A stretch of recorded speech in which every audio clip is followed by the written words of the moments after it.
یہ جو بازو والے ہیں نا یہ لوگ کیا کرتے معلوم، بولتے ہیں کہ جو ہے یہ ولیوں کا نہیں جانا، اولیاء اللہ سے محبت کرنا، یہ عرس کرنا، یہ ان کے ناموں پہ اپنے بچوں کے ناموں کو رکھنا، یا ان سے عقیدت کرنا، یا غوث، یا غریب نواز، یا رسول اللہ، یا ان کی مزارات پہ جا کے فاتحہ پڑھنا، یا ایسا کہنا، یہ سب قرآن کے خلاف ہے، حدیث کے خلاف ہے۔ اس کا قرآن حدیث سے کوئی تعلق نہیں ہے۔ بولے اس کا قرآن حدیث سے کوئی تعلق، اسلام سے کوئی تعلق نہیں، یہ سب شرک ہے۔ بڑے بڑے دھارکاری عالم بول کے گئے شرک ہے، بڑے بڑے عالم ان کے بڑے بڑے عالم بولے یہ شرک ہے، اس کا اسلام سے کوئی تعلق نہیں ہے، سب قرآن حدیث کے خلاف ہے، یہ ایک نیا بنایا ہوا دین ہے، یہ بریلویوں کا بنایا ہوا مذہب ہے۔ نعوذ باللہ، بدنام کرے اہل سنت والجماعت۔ پیارے بزرگوں اور دوستوں، اب سنتے چلو، میں آپ کو قرآن حدیث کی سیر کراتا ہوں، آپ کا ایمان تازہ ہو جائے گا انشاءاللہ، ایمان تازہ ہو جائے گا۔ مسئلے کو سمجھیے، اللہ رب العزت نے قرآن شریف میں 6666 آیتیں اتاری۔ بے شک بے شک۔ کتنی آیات ہے قرآن میں؟ 66 آیتیں قرآن کے اندر، 6666 آیتیں قرآن کے اندر۔ مگر آپ کو معلوم ہونا چاہیے اس میں سے 500 آیتیں ایسی ہے جس میں احکام اللہ رب العزت نے بیان کر دیا۔ نماز کے احکام، واجب نماز کے احکام، روزے کے احکام، زکوٰۃ کے احکام، حج کے احکام، تلاوت کے احکام، صدقہ و خیرات کے احکام، زکوٰۃ کے احکام، یہ سارے احکام، فرائض و واجبات اللہ نے 500 آیتوں میں بیان کر دیا۔ کتنی؟ 500۔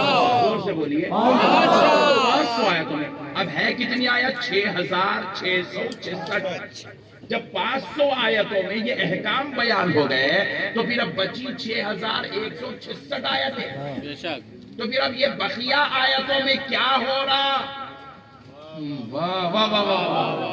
جب 500 آیتوں میں نماز کا، روزے کا، زکوٰۃ کا، حج کا، عبادت کا تمام احکامات بیان ہو چکے، فرائض و واجبات کا ذکر ہو چکا، شریعت مطہرہ کا نظام قائم ہو چکا، تو بقیہ 6166 آیتیں کیا ہے؟ تو قرآن گواہی دے رہا ہے، اے پڑھنے والے ذرا اس کو اٹھا کے پڑھ تو تجھے پتا چلے کہ اللہ ان آیات میں کہیں حضرت آدم کا ذکر کر رہا ہے، کہیں حضرت اسماعیل کا ذکر کر رہا ہے، کہیں حضرت نوح کا ذکر کر رہا ہے، کہیں حضرت ابراہیم کا ذکر کر رہا ہے، کہیں حضرت یوسف کا ذکر کر رہا ہے، کہیں حضرت سلیمان کا ذکر کر رہا ہے، کہیں حضرت نبی، کہیں حضرت عیسیٰ کا ذکر کر رہا ہے، کہیں حضرت موسیٰ کا ذکر کر رہا ہے۔ جب سارے نبیوں کا ذکر ہو گیا تو آمنہ کے نام محمد عربی۔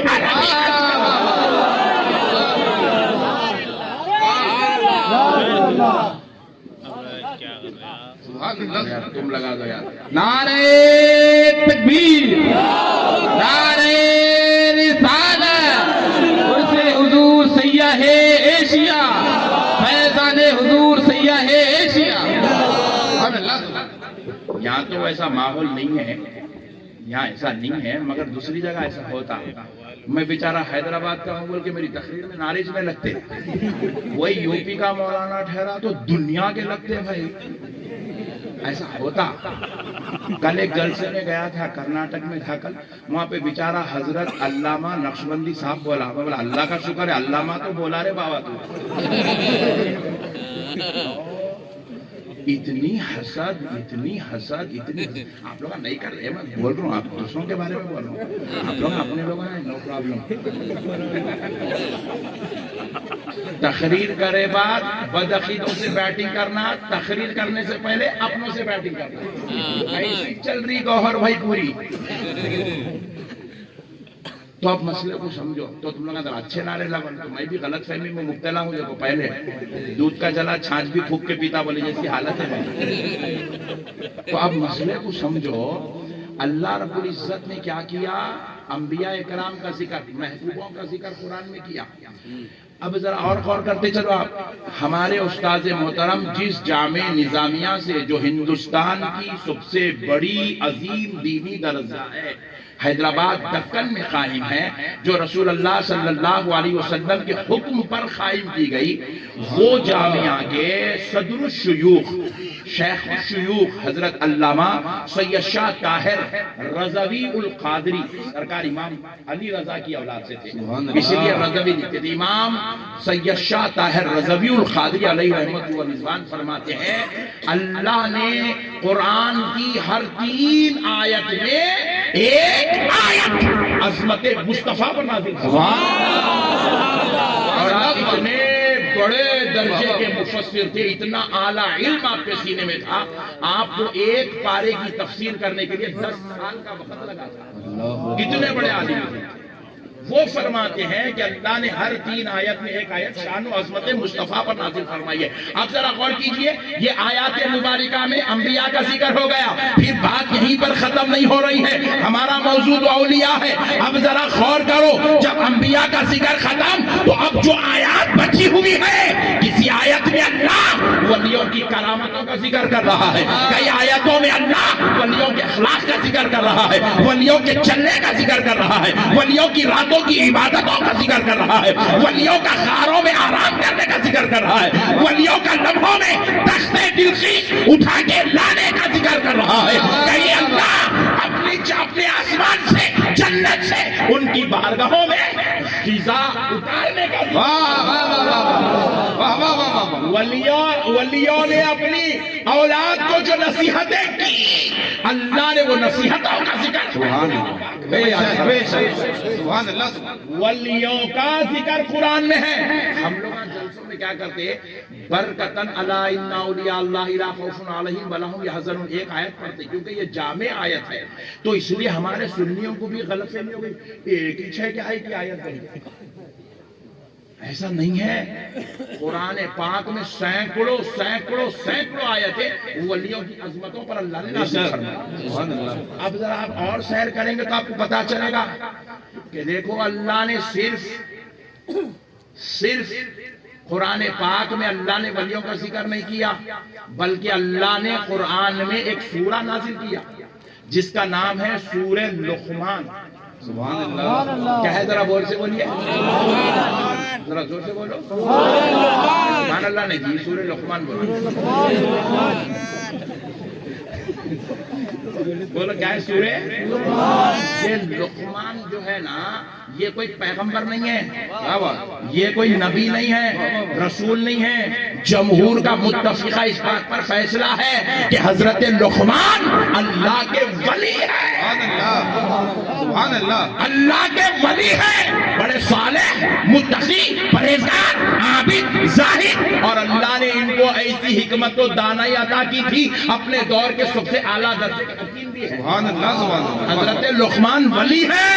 اللہ نے ولی کا صرف قرآن میں ذکر نہیں کیا، بلکہ ولیوں کے نام سے اللہ نے قرآن میں سورہ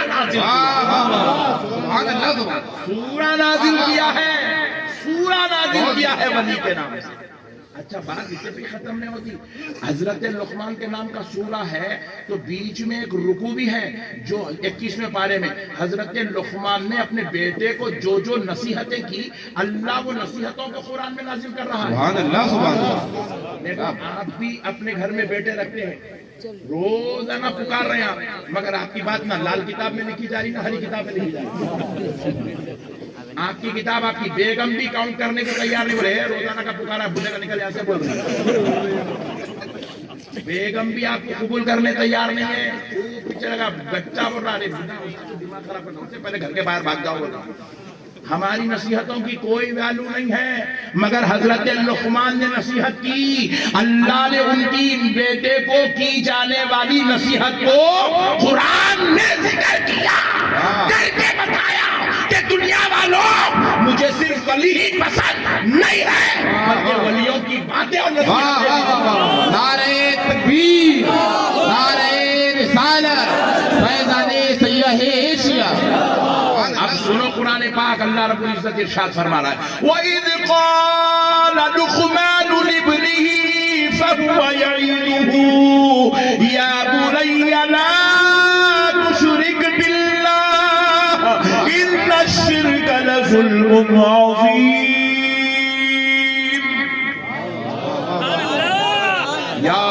بنیا، اے میرے بیٹے، حضرت لقمان اپنے بیٹے سے کہہ رہے ہیں لا تشرک باللہ، اللہ کی ذات میں کسی اور کو شریک مت کرو۔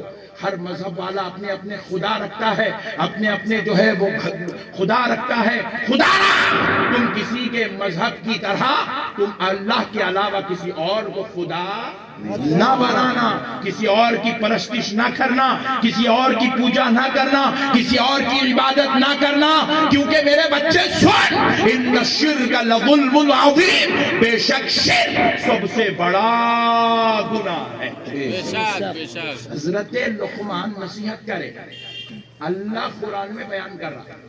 میں آپ ایک لطیف نکتہ عرض کرتے ہوئے آگے بڑھتا ہوں۔ اب ہم لوگ جشن فیضان اولیاء میں بیٹھے ہوئے ہیں۔ بے شک بے شک کہیں ہوتا ہے جشن فیضان غوث اعظم، کہیں ہوتا ہے جشن فیضان امام اعظم ابو حنیفہ، جشن فیضان غریب نواز، جشن امام حسین، فیضان امام حسین، ایسا ہوتا ہے۔ تو لوگ بولے ارے بھائی یہ کیا بات ہے بھائی، انہوں گزر گئے 1000 سال ہو گئے، 500 سال ہو گئے، 600 سال ہو گئے، 800 سال ہو گئے، تم لوگ آپ پہ کو لگا کے بیٹھے رہے بھائی جلد سے یہ بازو والے ان کو ٹینشن ہے کیا ہے بھائی، کہیں کو کرتے عرصہ ہو گئے 1000 سال ہو گئے، عرص کہیں کو کر رہے ہیں، ان کا ذکر کہیں کو کر رہے ہیں، ان کی یاد تازہ کہیں کو کر رہے ہیں، کیا ضرورت ہے مظہر ربانی صاحب کی یاد کرنے کی؟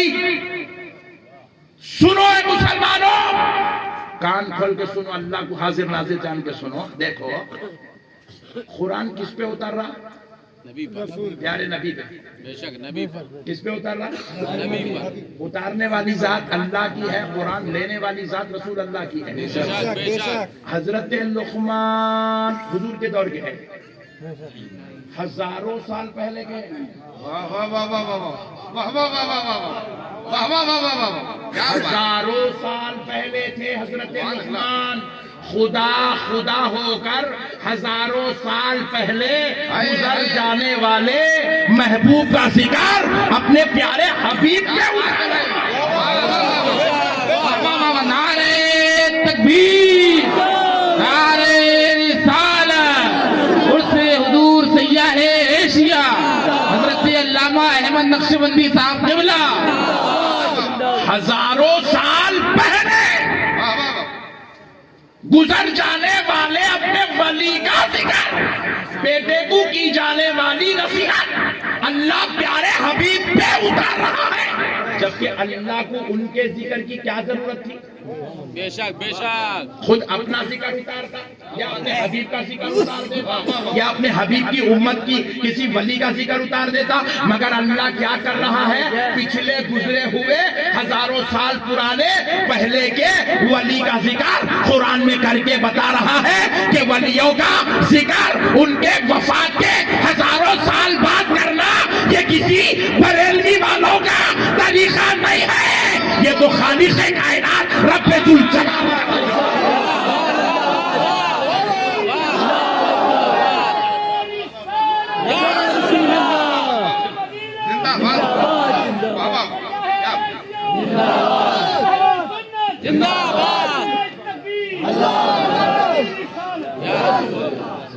اب اگر آپ سے کوئی پوچھے فیضان غوث اعظم کیوں کرتے ہو تو جواب دینا خدا کے طریقے پہ عمل کرتے ہیں، ان کے طریقے پہ عمل کرتے ہیں۔ محبوبوں کا ہزاروں سال بعد ذکر کرنا یہ کسی مولویا مفتی صاحب کا دیا ہوا طریقہ نہیں، یہ خدائے رب ذوالجلال کا دیا ہوا طریقہ، یہ اللہ کا دیا ہوا ہے۔